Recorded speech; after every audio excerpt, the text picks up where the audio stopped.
Okay guys, एक सच बताऊं, कुछ मूवीज ऐसी होती है जो दिमाग खराब कर देती है, पर कुछ मूवीज ऐसी है जो दिमाग का दही कर देती है। पर आज हम एक ऐसी मूवी की बात करने वाले हैं जिसके बारे में सोचकर मेरे पास वर्ड्स ही नहीं है। Just do not know how even to express it, because इस मूवी ने जो मेरे दिमाग का रायता फैलाया है, I seriously can not explain it.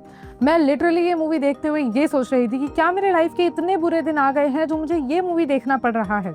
Hello everybody, मैं हूं निहारिका फ्रॉम OTTBaba.com और आज हम लोग बात करने वाले हैं उस फ्रेंचाइजी की चौथी इंस्टॉलमेंट के बारे में जिसके क्रिएटर्स ने तो कसम खा ली है कि हम सुधरेंगे नहीं।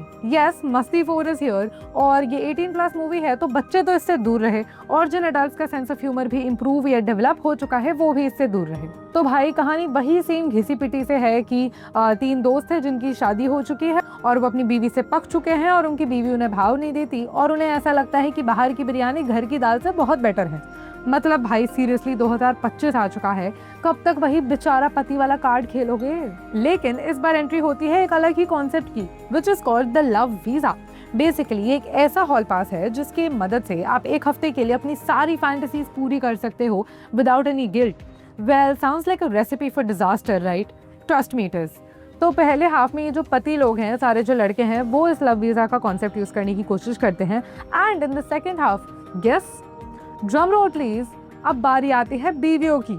अब डायरेक्शन और स्क्रीन प्ले इतना ही घिसा पिटा है कि ऐसा लगता है ना कि स्क्रिप्ट लिखी ही नहीं गई है, सिर्फ व्हाट्सएप फॉरवर्ड से जोड़ जोड़ के कुछ तो बना दिया गया है। और जो जोक्स है वो इतने ही ज़्यादा पुराने और थके हुए लगते हैं ना कि उन पे हंसी नहीं आती बल्कि शर्म आती है ऑनेस्टली।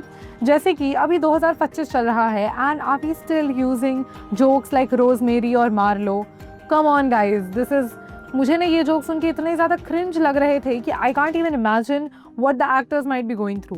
परफॉर्मेंसेस की बात करें तो ये सारे ही सीजन्ड एक्टर्स हैं जिन्होंने पास्ट में बहुत अच्छे काम दिए हैं। रितेश देशमुख, आफ्ताब और विवेक ने पहले वाले पार्ट में जो अपनी केमिस्ट्री दिखाई थी, अपनी जो बॉन्डिंग दिखाई थी, वो अब एकदम ही डेड लगती है।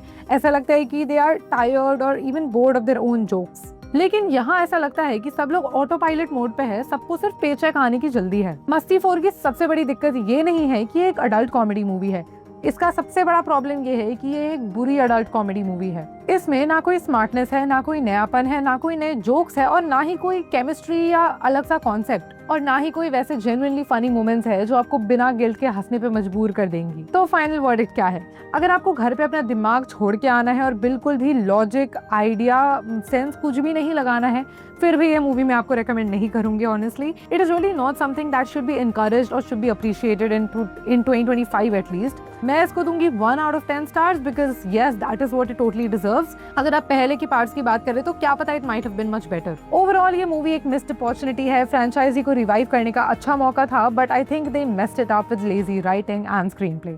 अगर आपने ये मूवी देखी है तो let us know down in the comments कि आपको क्या लगा इसके बारे में। और अगर ऐसे ही फिल्टर्ड कंटेंट देखना चाहते हो तो make sure to like, share and comment and subscribe to the YouTube channel.